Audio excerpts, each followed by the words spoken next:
தனது சுற்றுப்பயண கூட்டம் மழையின் காரணமாகவே ஒத்திவைக்கப்பட்டிருப்பதாகவும் உட்கட்சி பிரச்சினை தொடர்பாக அமித்ஷாவுடன் பேச்சுவார்த்தை நடத்துவதற்காக அல்ல எனவும் அதிமுக பொதுச் செயலாளர் எடப்பாடி பழனிசாமி கூறியுள்ளார். ஆட்சி அதிகாரத்தை விட தன்மானமே முக்கியம் என்றும் அவர் தெரிவித்துள்ளார். தமிழகத்தில் வேலூர், திருப்பத்தூர், கிருஷ்ணகிரி, தருமபுரி, சேலம், திருவண்ணாமலை, தருமபுரியில் எழுச்சி சுற்றுப்பயணத்தை வச்சிருந்தேன். 17-18 வச்சிருந்தேன்.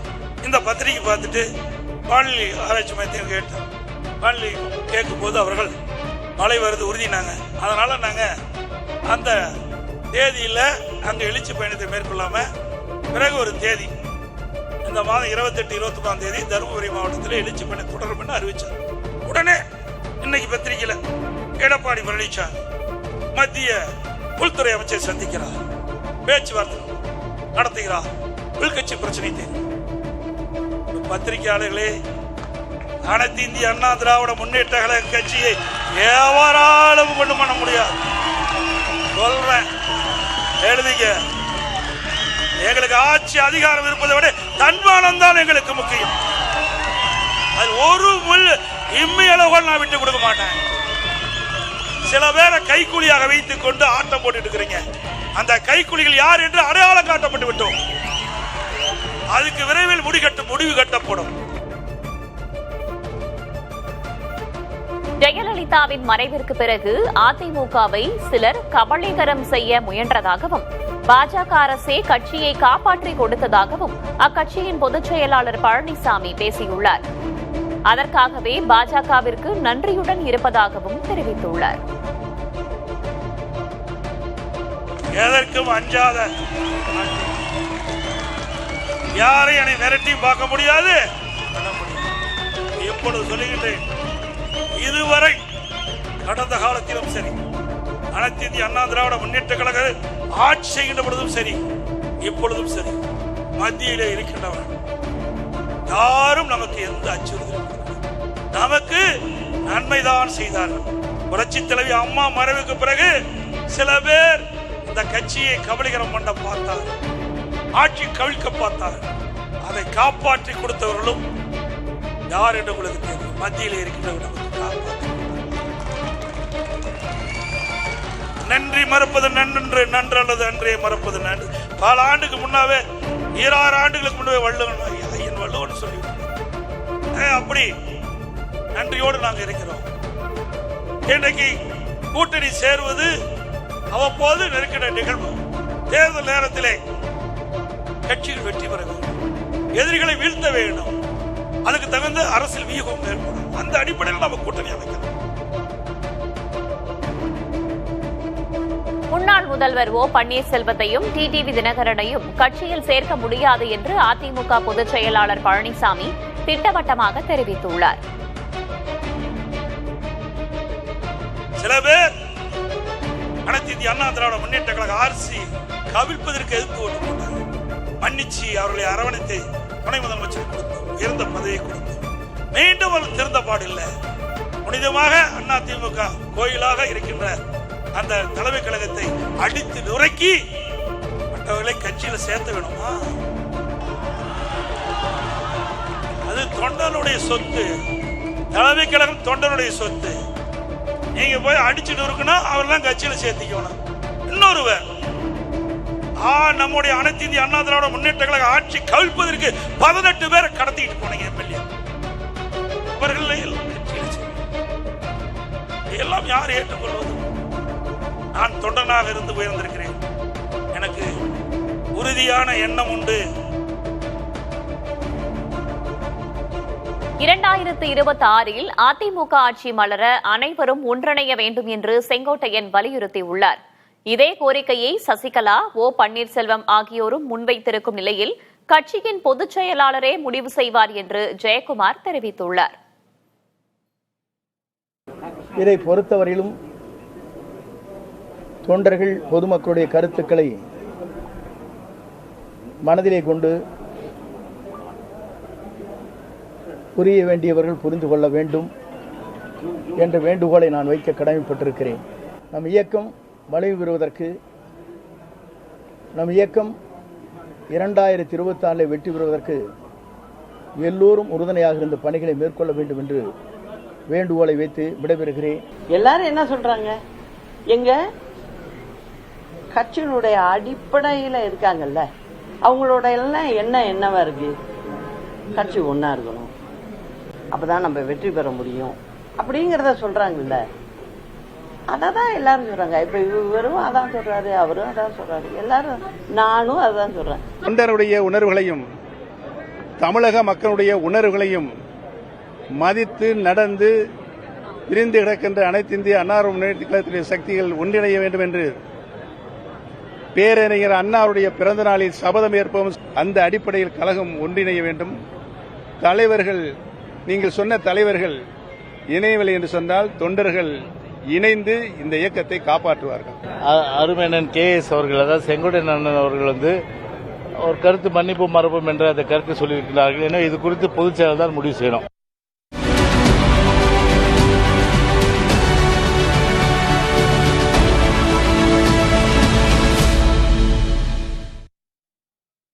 வக்ஃப் சட்டத்திற்கு முழுமையான தடை விதிக்க மறுப்பு தெரிவித்துள்ள உச்சநீதிமன்றம் சர்ச்சைக்குரிய சில பிரிவுகளுக்கு மட்டும் தடை விதித்திருக்கிறது.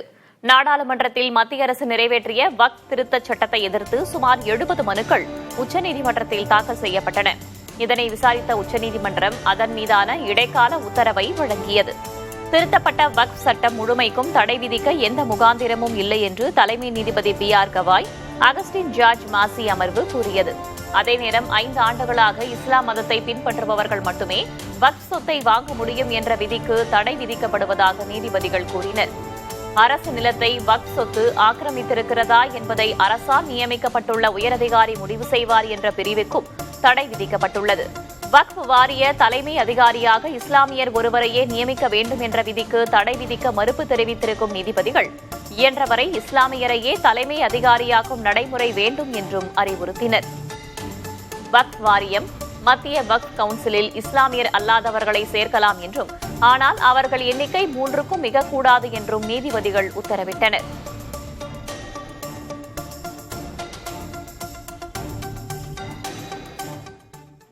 வக்ஃப் சட்ட திருத்தத்தில் எந்தெந்த அம்சங்களுக்கெல்லாம் உச்சநீதிமன்றம் தடை விதித்திருக்கிறது, எவற்றுக்கெல்லாம் தடை கிடையாது பார்க்கலாம்.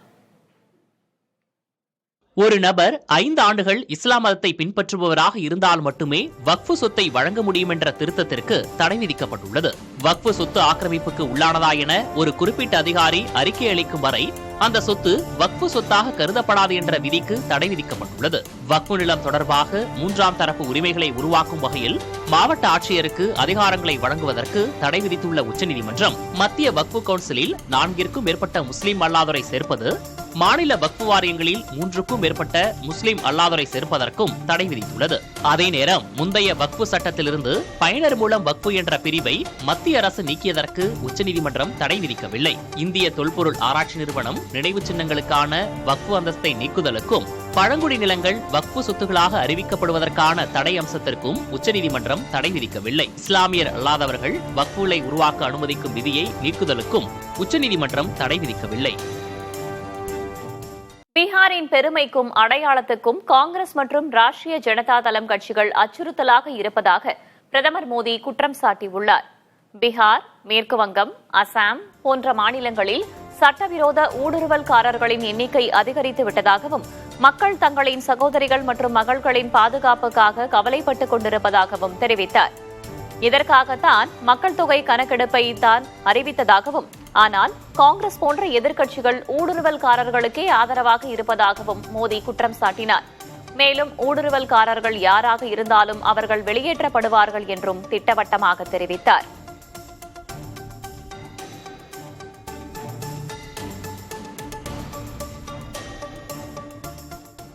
பஞ்சாபில் வெள்ளத்தால் பாதிக்கப்பட்ட பகுதிகளை காங்கிரசின் மூத்த தலைவர் ராகுல் காந்தி பார்வையிட்டார். அமிர்தசரஸ் மாவட்டம் கோனேவால் என்ற கிராமத்தில் பாதிக்கப்பட்டிருக்கும் விவசாயிகளுடன் கலந்துரையாடிய அவர் இழப்புகள் குறித்தும் கேட்டறிந்தார். இதைத் தொடர்ந்து பிரபலமான குருத்வாரா ஒன்றுக்கும் சென்று ராகுல் காந்தி வழிபட்டார். கடந்த வாரம் வட மாநிலங்களில் ஏற்பட்ட பெருமழையில் பஞ்சாப் மாநிலம் மிக மோசமாக பாதிக்கப்பட்டது. 58 பேர் உயிரிழந்ததுடன் சுமார் 2 லட்சம் ஹெக்டேர் பயிர்கள் நீரில் மூழ்கின. இதைத் தொடர்ந்து அம்மாநிலத்திற்கு 1600 கோடி ரூபாய் நிவாரண உதவியை மத்திய அரசு அறிவித்துள்ளது.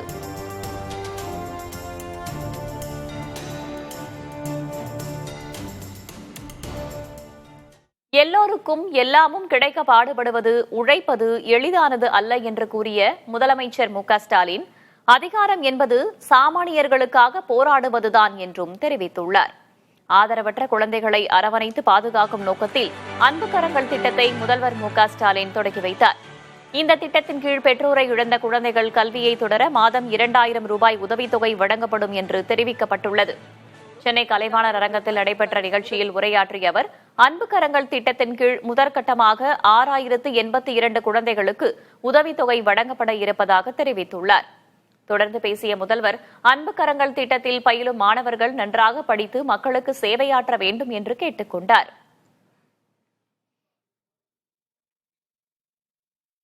திராவிட மாடல் என்றால் எல்லோருக்கும் எல்லாம் எளிமையான விளக்கம் சொல்லிடலாம். ஆனா எல்லாருக்கும் எல்லாம் கிடைக்க உழைக்கிறதும் பாடுபடுறதும் எளிதானதல்ல. ஏராளமான திட்டங்களை, முன்னெடுப்புகளை எங்களால பட்டியலிட்டு சொல்லிக்கொண்டே இருக்க முடியும். இதுக்கும் வாக்கு அரசியலுக்கு என்ன தொடர்பு இருக்கு? வாக்கு என்பது மக்களின் நம்பிக்கையை பெறுவதற்கான அடையாளம். அந்த நம்பிக்கையை பெறும் கொள்கையும் செயல் திட்டமும் உழைப்பும் எங்க கிட்ட இருக்கு. நாளைக்கு நீங்க படிச்சு டாக்டரா, இன்ஜினியரா, சயின்டிஸ்டா, ஐஏஎஸ்ஆ, ஐபிஎஸ்ஆ, அதிகாரியா, அரசியல்வாதியா உயர்ந்து இந்த சமூகத்துக்கு, இந்த சமூக மக்களுக்கு சேவையாற்றணும். உங்களுடைய வெற்றி தமிழ்நாட்டோட ஹிஸ்டரியை சொல்லணும். அதுக்கு உங்களுக்கு சப்போர்ட்டா உங்க ஃப்ரெண்டா, உங்க பேரண்டா இந்த முத்துவேல் கருணாநிதி ஸ்டாலின் இருக்கேன், இருப்பேன். முதல்வர் தொடங்கி வைத்த அன்பு கரங்கள் திட்டத்தின் மூலம் தங்களது கல்வி கனவு மெய்ப்படும் என்று பயனாளிகள் மகிழ்ச்சி தெரிவித்திருக்கின்றனர். எங்க அம்மா அப்பா 2 பேருமே இறந்துட்டாங்க. எங்க பாட்டி தான் வீட்டு வேலை செஞ்சு கஷ்டப்பட்டு என்னை படிக்க வைக்கிறாங்க. எனக்கு டாக்டர் ஆகணும்னு ஆசை. இந்த அன்பு கரங்கள் திட்டம் மூலயமா கிடைக்கிற பணத்தை வச்சு நான் டாக்டர் ஆயிடுவேன்னு எனக்கு நம்பிக்கை வந்துருச்சு. எங்க ஆயா தான் என்னை பார்த்துட்டு இருந்தாங்க. எங்க ஆயாவுக்கும் கால் கை விழுந்துருச்சு. எங்க அம்மா நான் பிறக்கும் போது ஃபிக்ஸ் வந்து இறந்துட்டாங்க.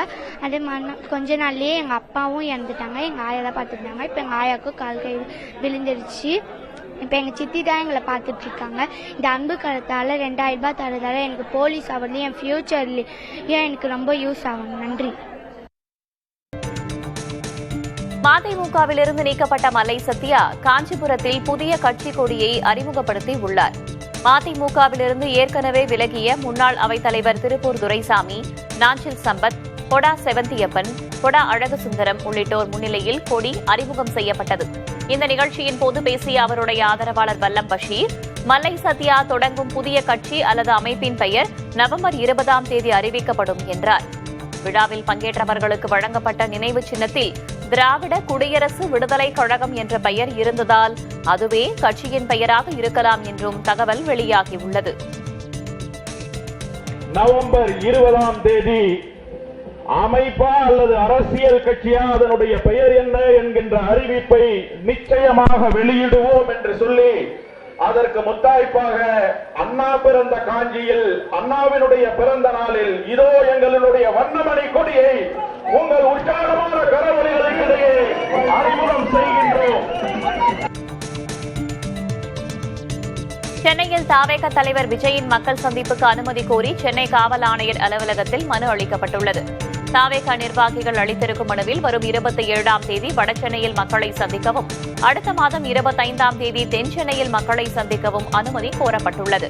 வடசென்னையில் ராயபுரம், புளியந்தோப்பு, கொருக்குப்பேட்டை ஆகிய இடங்களிலும், தென் சென்னையில் மயிலாப்பூர், கண்ணகி நகர், ஆலந்தூர், வேளச்சேரி உள்ளிட்ட இடங்களிலும் மக்களை சந்திக்க அனுமதி கேட்கப்பட்டுள்ளது.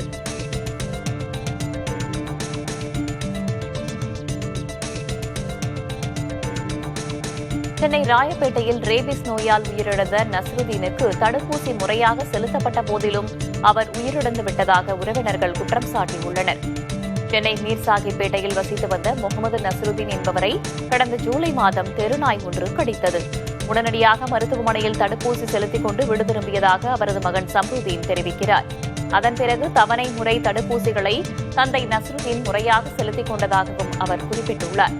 இருப்பினும் நாய் கடித்த 2 மாதங்களுக்கு பிறகு ரேபிஸ் நோயால் பாதிக்கப்பட்டு தந்தை உயிரிழந்ததாக கூறியுள்ள சம்ருதீன், ரேபிஸ் நோயால் தந்தை அனுபவித்த கொடூரத்தையும் உருக்கமாக நம்முடன் பகிர்ந்து கொண்டார். மறுநாள் காலையில எழுந்த அப்பா பல்லு விளக்க போறாரு. பேஸ்ட்லாம் போட்டு பல்லு விளக்க போறாரு. தண்ணியை எடுத்து கொப்பளிக்கும் போது தண்ணி முடியல அப்படின்னு நவுறாரு அப்பா. எனக்கு காத்தும் ஆகல தண்ணியும் ஆகல அப்படின்னு சொல்லவும் ரொம்ப பயந்துட்டேன். திருப்பி அதே ஹாஸ்பிட்டல் கூப்பிட்டு போயிட்டு கேட்டேன், என்ன ஆயிடுச்சு புரியல எனக்கு அப்படின்னு சொன்னா, அவங்களே பயந்து போய் அவங்க முன்னாடி தண்ணி குடிச்சு காட்டுங்க அப்படின்னு சொல்லி சொன்னாங்க. குடிச்சு காட்டினாங்க. அப்பா அந்த குடிச்சு காட்டினதெல்லாம் வீடியோ கூட எடுத்திருந்தாங்க. இந்த குடிச்சு காட்டவும் அப்பயே எப்படின்னு சொல்லி பண்றாரு. தண்ணி பார்த்தா அலர்ஜி மாதிரி இருக்கு, தண்ணி சுத்தமா ஆகாது. அப்பா இடம் வேற யாராச்சும் வர முடியுமா? என் கண்ணால பார்த்தேன் அப்பாவை. ஒரு மனுஷனை நாயா மாறுறத பார்த்தேன், கண்ணால பார்த்தேன் அவர் சாவ. இந்த மாதிரி யாருக்குமே நடந்துடக்கூடாது. நான் அதுதான் கேட்கிறேன். எனக்கு வேற எதுவும் நான் வேற எதுவும் கேட்கல. இந்த மாதிரி யாருக்குமே நடந்துடக்கூடாது. சின்ன சின்ன குழந்தைங்க இருக்காங்க, அவங்கவுங்க வீட்டுல அவங்கவுங்களுக்கு அவங்கவுங்க தான். சென்னையில் ரேபிஸ் பாதிப்பால் உயிரிழந்த முகமது நஸ்ருதீன் முறையாக தடுப்பூசி செலுத்திக் கொள்ளவில்லை என்று சுகாதாரத்துறை அலுவலர்கள் விளக்கம் அளித்துள்ளனர். முகமது நஸ்ருதீன் ஒரு தடுப்பூசி செலுத்திக் கொண்டதற்கான குறிப்புகள் மட்டுமே ராயப்பேட்டை மருத்துவமனையில் இருப்பதாக அவர்கள் தெரிவிக்கின்றனர். நஸ்ருதீனை நாய் ஆழமாக கடித்திருந்த நிலையில் ரேபிஸ் வைரஸ் நரம்பில் பாதிப்பை ஏற்படுத்தி இருப்பதாகவும், முறையாக தடுப்பூசி செலுத்திக் கொள்ளாததே அவர் உயிரிழக்க காரணம் எனவும் சுகாதாரத்துறை அலுவலர்கள் கூறியுள்ளனர்.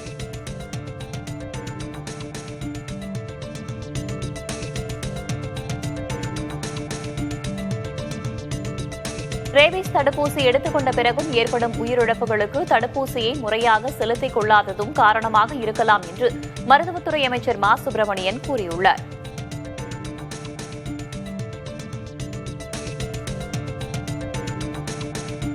ஓரிரண்டு மரணங்கள் இந்த மருந்தையும் தாண்டி அவர்களுக்கு ஏற்படுகிறது என்றால் வேற வகையான அந்த நோய் பாதிப்புகளும் கூட அவர்களுக்கு இருக்கிறது என்பதும், அல்லது இந்த மருந்தை அவர்கள் சரியாக மருத்துவர்களின் ஆலோசனைகளை பெறாமல் தொடர்ச்சியாக இந்த மருந்துகளை எடுத்துக்கொள்ளவில்லை என்பதும் ஒரு காரணமாக கூட இருக்கலாம். நாய்க்கடி அது மாதிரி இருந்ததுன்னா அந்த நாய்க்கு ஏற்கனவே அவர்கள் தடுப்பு மருந்து போட்டிருக்காங்களா இல்லையா அப்படிங்கறதெல்லாம் தெரியாது. எதுவா இருந்தாலும் உடனடியா அரசு மருத்துவமனைகள்ல நான் ஏற்கனவே சொன்ன மாதிரி எல்லா மருத்துவமனைகளிலும் அதுக்கான அந்த மருத்துவ கட்டமைப்பு என்பது இருக்கிறது. மருத்துவர்களை அணுகி அதற்கான மருந்துகளை எடுத்துக்கொள்வது என்பது ரொம்ப ரொம்ப அவசியம்.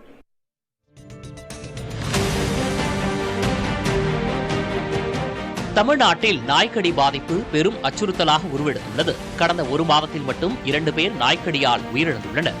இதன் மூலம் இந்த ஆண்டு ரேபிஸ் நோயால் உயிரிழந்தவர்களின் எண்ணிக்கை 22ஆக உயர்ந்துள்ளது. சுகாதாரத்துறை வெளியிட்டுள்ள தகவலின்படி இந்த ஆண்டு இதுவரை 3,70,000க்கும் மேற்பட்டோர் நாய்க்கடியால் பாதிக்கப்பட்டுள்ளனர். தெருநாய்கள் மற்றும் முறையாக தடுப்பூசி போடப்படாத வளர்ப்பு நாய்கள் கடிப்பதுதான் இந்த பாதிப்புகளுக்கு முக்கிய காரணமாக உள்ளது. ரேபிஸ் தடுப்பூசி போடாத நாய்கள் கடிக்கும் போது மனிதர்களுக்கும் அந்த தொற்று பரவி உயிரிழப்பை ஏற்படுத்துகிறது. ரேபிஸ் பாதிப்பை கட்டுப்படுத்த தமிழகம் முழுவதும் 2336 அரசு மருத்துவமனைகளில் 1,00,000க்கும் மேற்பட்ட தடுப்பூசிகள் இருப்பு வைக்கப்பட்டுள்ளதாக சுகாதாரத்துறை தகவல் தெரிவித்துள்ளது. வெறிநாய்க்கடி உயிர்கொல்லி நோயாக இருந்தாலும் கூட இன்னமும் அது குறித்த போதிய விழிப்புணர்வு இல்லாமல் இருக்கிறார்கள் மக்கள். நாய்க்கடியால் பாதிக்கப்பட்டவர்கள் உடனே செய்ய வேண்டிய வழிகாட்டு நெறிமுறைகளை மத்திய சுகாதாரத்துறை வெளியிட்டுள்ளது. நாய் கடித்தவுடன் சிறிதும் தாமதிக்காமல் கடித்த பகுதியை சோப்பு மற்றும் சுத்தமான ஓடும் நீரில் குறைந்தது 10 முதல் 15 நிமிடங்களுக்கு நன்றாக கழுவ வேண்டும். இது கிருமிகள் பரவுவதை தடுக்கும். ஆல்கஹால் அல்லது வீட்டில் இருக்கும் கிருமி நாசினியை பயன்படுத்தி நாய் கடித்த இடத்தை நன்றாக துடைக்க வேண்டியதும் அவசியம். இவையெல்லாம் வெறும் முதலுதவி மட்டும்தான். காயத்தை சுத்தம் செய்த கையோடு அருகில் இருக்கும் அரசு அல்லது தனியார் மருத்துவமனைக்கு சென்று ரேபிஸ் தடுப்பூசி போட்டுக்கொள்ள வேண்டும். காயம் ஆறிவிட்டது, வலி இல்லை என்பதற்காக எல்லாம் சரியாகிவிட்டது என்று அலட்சியம் காட்டக்கூடாது. நாய்க்கடியால் பாதிக்கப்பட்டோர் ரேபிஸ் தடுப்பூசியின் அனைத்து தவணைகளையும் தவறாமல் செலுத்திக் கொள்ள வேண்டும். எக்காரணம் கொண்டும் நாய் கடித்த காயம் மீது எண்ணெய், மை, மிளகாய், சுண்ணாம்பு உள்ளிட்ட எந்த பொருளையும் தடவக்கூடாது. நாய்க்கடிக்கு கை மருத்துவமோ மூடநம்பிக்கை சடங்குகளோ எந்த பலனையும் தராது. நாய் கடித்த உடனே அலட்சியப்படுத்தாமல் மருத்துவரை அணுக வேண்டும் என்று மத்திய அரசின் வழிகாட்டு நெறிமுறையும் சுட்டிக்காட்டியிருக்கிறது. வருமுன் காக்கும் நடவடிக்கையாக வீட்டில் வளர்க்கும் நாய்களுக்கு முறையாக தடுப்பூசி போடுவதும், வீட்டு நாய்களோ தெரு நாய்களோ நம்மை கடிக்காமல் தற்காத்துக் கொள்வதும் மிக அவசியம்.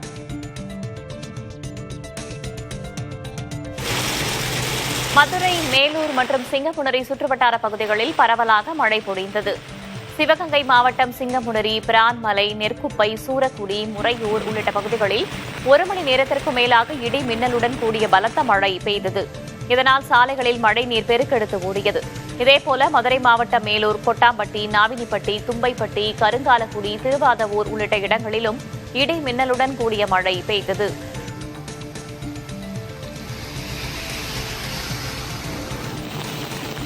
தமிழகத்தில் வரும் 19ஆம் தேதி வரை கனமழை பெய்யும் என்று வானிலை ஆய்வு மையம் தெரிவித்துள்ளது. ஈரோடு, கிருஷ்ணகிரி, தருமபுரி, திருப்பத்தூர், சேலம், வேலூர், திருவண்ணாமலை மாவட்டங்களுக்கு நாளை கனமழைக்கான எச்சரிக்கை விடுக்கப்பட்டுள்ளது. நாளை மறுநாள் காவிரிப்படுகை மாவட்டங்கள், வட மாவட்டங்கள் என மொத்தம் 21 மாவட்டங்களில் கனமழை பெய்யும் என்றும் 19ஆம் தேதி வரை வட மாவட்டங்களில் கனமழை நீடிக்கும் என்றும் வானிலை ஆய்வு மையம் தெரிவித்துள்ளது. சென்னையை பொறுத்தவரை நகரின் ஒரு சில பகுதிகளில் மழை பெய்யும் என்றும் குறிப்பிடப்பட்டுள்ளது.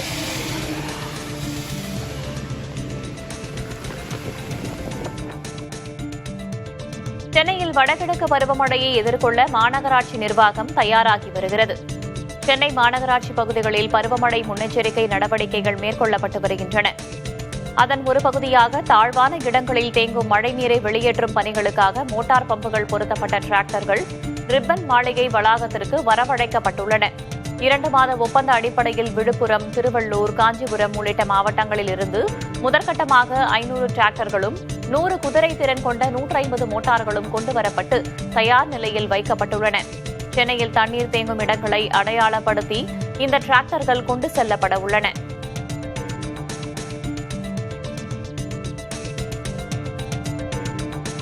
மணிப்பூரில் தொடர் கனமழை பெய்வதால் மக்களின் இயல்பு வாழ்க்கை கடுமையாக பாதிக்கப்பட்டுள்ளது.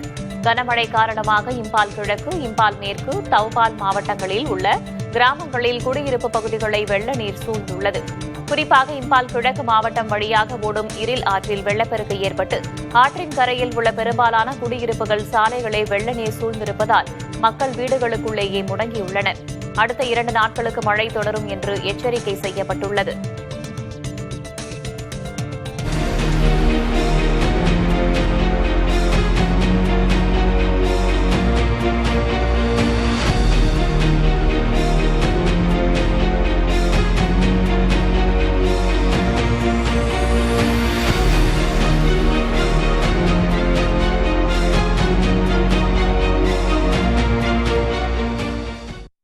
பீகார் சட்டமன்ற தேர்தல் தொகுதி பங்கீடு தொடர்பாக இந்தியா கூட்டணி கட்சிகளுக்கிடையே சிக்கல் ஏற்பட்டிருப்பதாக கூறப்படும் நிலையில் மொத்தமுள்ள 243 தொகுதிகளிலும் தானே போட்டியிடப் போவதாக ராஷ்டிரிய ஜனதா தள தலைவர் தேஜஸ்வி யாதவ் கூறியிருப்பது சர்ச்சையாகியுள்ளது.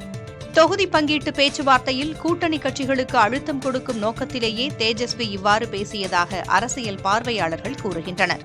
ஆனால் பீகார் சட்டமன்ற தேர்தலை எதிர்க்கட்சிகள் தன்னுடைய தலைமையில் எதிர்கொள்வார்கள் என்றே தேஜஸ்வி கூறியிருப்பதாக ராஷ்டிரிய ஜனதா தளத்தின் செய்தி தொடர்பாளர் மிருத்யுஞ்சய் திவாரி கூறியுள்ளார். பீகார் மண்ணின் மைந்தர்களான தேஜஸ்வி யாதவ், சிராக் பாஸ்வான் இருவரும் சட்டமன்ற தேர்தல் தொடர்பாக வெளிப்படுத்தி வரும் கருத்துகள் பெரிய கட்சிகளையும் மூத்த தலைவர்களையும் அமைதி இழக்கச் செய்துள்ளன. சனிக்கிழமையன்று ஒரு பொதுக்கூட்டத்தில் கலந்து கொண்ட ராஷ்டிரிய ஜனதா தளத்தின் தலைவர் தேஜஸ்வி யாதவ் 243 தொகுதிகளிலும் தனது கட்சியே போட்டியிடக்கூடும் என்று பேசினார். இது இந்தியா கூட்டணியில் சர்ச்சையை ஏற்படுத்தியுள்ளது. தேசிய ஜனநாயக கூட்டணியில் அங்கம் வகிக்கும் லோக் ஜனசக்தி ராம்விலாஸ் கட்சியின் தலைவர் சிராக் பாஸ்வான் சட்டமன்ற தேர்தலில் தனித்து போட்டியிடவும் தயார் என்று கூறி வருகிறார். இவர் முதல்வர் நிதிஷ்குமாரின் தலைமைக்கு சவால் விடுபவராக தன்னை நிலைநிறுத்திக் கொள்கிறார். சந்தைக்கு வரத் தொடங்கியுள்ள 9 கேரட் தங்க நகைகளை மறுவிற்பனை செய்ய முடியுமா என்ற கேள்விக்கு விடை கிடைத்துள்ளது. தங்கத்தின் விலை உச்சத்தில் உள்ள நிலையில் 9 கேரட் நகைகள் அறிமுகமாகியுள்ளன. இதற்கு ஹால்மார்க் முத்திரையிடவும் மத்திய அரசு அனுமதி வழங்கியுள்ளது. 9 கேரட் தங்க நகைகளில் 37.5% மட்டுமே தங்கம் இருக்கும் என்று கூறும் நகை வணிகர்கள் மீதமுள்ளவை தாமிரம், வெள்ளி போன்ற உலோகங்களாக இருக்கும் என்று தெரிவித்துள்ளனர். 9 கேரட் தங்க நகைகள் ஒரு சவரன் 32,000 ரூபாய் மட்டுமே என்பது சிறப்பம்சமாக இருந்தாலும் இதற்கும் செய்கூலி, சேதாரம், GST உண்டு. 9 கேரட் நகைகளுக்கும் ஹால்மார்க் முத்திரையிடப்பட்டிருக்கும் என்பதால் அவற்றை கடைகளில் மீண்டும் விற்க முடியும் என்றும் நகை வணிகர்கள் தெரிவிக்கின்றனர். AI தொழில்நுட்பம் உதவியுடன் விதவிதமாக சேலை அணிந்து சமூக தளங்களில் பெண்கள் பதிவிடும் போக்கு தற்போது நாடெங்கும் காட்டுத்தீ போல் பரவி வருகிறது. ஆனால் இதன் பின் ஆபத்து இருக்கலாம் என காவல்துறையினர் எச்சரிக்கின்றனர். பாரம்பரிய சேலைகள், மாடர்ன் உடைகள், பாலிவுட் ஸ்டைல் உடைகள், பண்டிகை கால உடைகள், பார்ட்டி உடைகள் என AI செயலி மூலம் தங்கள் படத்தை பெண்கள் விதவிதமாக உருவாக்கி சமூகதள பக்கங்களில் பதிவிட்டு வருகின்றனர். இதில் உடை தவிர விருப்பப்படி முக பாவனைகள், கண்கவரும் பின்னணி உள்ளிட்ட கூடுதல் வசதிகளும் சேர்க்க முடியும். அழகழகான இந்த படங்கள் பார்ப்போரை வெகுவாக கவர்கின்றன. இவற்றுக்கு லைக்குகள் மழை பொழிகிறது. நானோ பனானா AI என்று இதற்கு பெயரிடப்பட்டுள்ளது. ஆனால் இது போன்ற AI செயலியில் தங்கள் படத்தை கொடுப்பதால் அது பின்னால் தவறான நோக்கங்களுக்கு பயன்படுத்தப்பட்டு சிக்கலை வரவழைக்க கூடும் என பஞ்சாப் மாநில காவல்துறையினர் எச்சரித்துள்ளனர். இந்தியா பாகிஸ்தான் கிரிக்கெட் போட்டியின் போது 1.5 லட்சம் கோடி ரூபாய் மதிப்புக்கு சூதாட்டம் நடைபெற்றதாகவும் அதில் 25,000 கோடி ரூபாய் பாகிஸ்தானுக்கு சென்றதாகவும் உத்தவ் சிவசேனா தலைவர் சஞ்சய் ரவுத் குற்றம் சாட்டியுள்ளார். பாகிஸ்தானுக்கு சென்ற இந்த பணம் பயங்கரவாதிகளுக்கு தரப்பட்டு பின்னர் அவர்கள் இந்தியாவுக்கு எதிராக செயல்படுவார்கள் என்றும் சஞ்சய் ரவுத் கூறினார். இந்த சாதாரண விஷயம் அரசுக்கும் BCCIக்கும் தெரியுமா என்று சஞ்சய் ரவுத் வினவியுள்ளார். இந்தியாவில் கார்கள் மொத்த விற்பனை ஆகஸ்ட் மாதத்தில் 9% சரிந்துள்ளது. கடந்த ஆண்டு ஆகஸ்ட் மாதத்தின் எண்ணிக்கையில் 3,22,921 இருந்த கார்கள் விற்பனை இந்த ஆண்டு 3,21,840 குறைந்துள்ளது. அதே நேரம் இருசக்கர வாகன விற்பனை 7% உயர்ந்துள்ளது. கடந்த ஆண்டு 17,11,662 இருந்த இருசக்கர வாகன விற்பனை இந்த ஆண்டு 18,33,921 அதிகரித்துள்ளது என இந்திய வாகன உற்பத்தியாளர்கள் சங்கமான சியாப் தெரிவித்துள்ளது.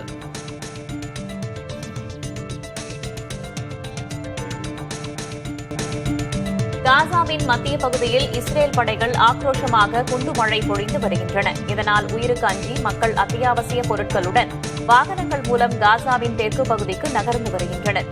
குண்டு மழையில் இடிந்த கட்டடங்களின் இடிபாடுகள் சிறிய மலை போல குவிந்துள்ள நிலையில் அதற்குள் உபயோகமான பொருள் ஏதாவது கிடைக்குமா என்று ஏக்கத்துடன் பலர் தேடும் காட்சிகள் மனதை கனக்க வைப்பதாக உள்ளன. காசாவை இஸ்ரேல் முழுவதுமாக கைப்பற்றும் நேரம் நெருங்கிவிட்டது என்று எதிர்பார்க்கப்படும் நிலையில் அமெரிக்க அமைச்சர் மார்க்கோ ரூபியோ இஸ்ரேல் பிரதமரை சந்தித்து பேசியுள்ளார்.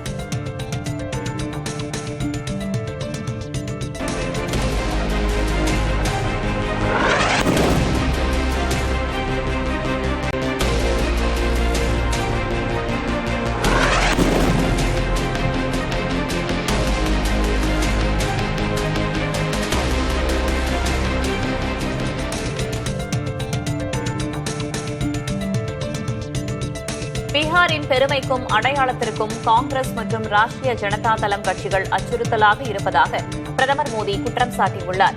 பீகார், மேற்கு வங்கம், அசாம் போன்ற மாநிலங்களில் சட்டவிரோத ஊடுருவல்காரர்களின் எண்ணிக்கை அதிகரித்துவிட்டதாகவும் மக்கள் தங்களின் சகோதரிகள் மற்றும் மகள்களின் பாதுகாப்பிற்காக கவலைப்பட்டுக் கொண்டிருப்பதாகவும் தெரிவித்தார். இதற்காகத்தான் மக்கள் தொகை கணக்கெடுப்பை தான் அறிவித்ததாகவும், ஆனால் காங்கிரஸ் போன்ற எதிர்க்கட்சிகள் ஊடுருவல்காரர்களுக்கே ஆதரவாக இருப்பதாகவும் மோடி குற்றம் சாட்டினார்.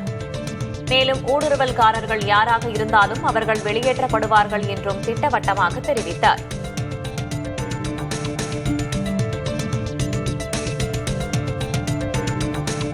பீகாரில் சுமார் 36,000 கோடி ரூபாய் மதிப்பிலான பல்வேறு வளர்ச்சி திட்டங்களுக்கு பிரதமர் மோடி அடிக்கல் நாட்டினார்.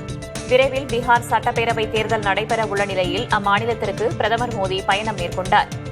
தொடர்ந்து பூர்ணியாவில் நடைபெற்ற நலத்திட்டங்கள் அறிவிக்கும் விழாவில் கலந்து கொண்ட மோடி பீகார் முதல்வர் நிதிஷ்குமாருடன் சேர்ந்து சுமார் 36,000 கோடி ரூபாய் மதிப்பிலான வளர்ச்சி திட்டங்களுக்கு அடிக்கல் நாட்டினார்.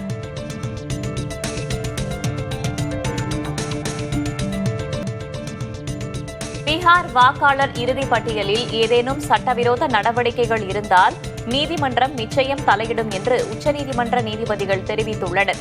பீகார் சட்டமன்ற தேர்தலை முன்னிட்டு இந்திய தேர்தல் ஆணையம் வாக்காளர் பட்டியலை திருத்தும் நடவடிக்கைகளில் தீவிரமாக ஈடுபட்டுள்ளது. இதற்கு எதிராக உச்சநீதிமன்றத்தில் தொடுக்கப்பட்ட பல்வேறு வழக்குகளை சேர்த்து விசாரித்த நீதிபதிகள் அக்டோபர் 1ஆம் தேதி பீகார் மாநிலத்தில் வாக்காளர் இறுதிப் பட்டியலை தேர்தல் ஆணையம் வெளியிட உள்ளதாகவும் அதில் ஏதேனும் சட்டவிரோத பணிகள் கண்டறியப்பட்டால் நீதிமன்றம் நிச்சயம் தலையிடும் என்றும் கூறினர். இதையடுத்து வழக்கு விசாரணையை அக்டோபர் 8ஆம் தேதிக்கு ஒத்திவைத்தனர்.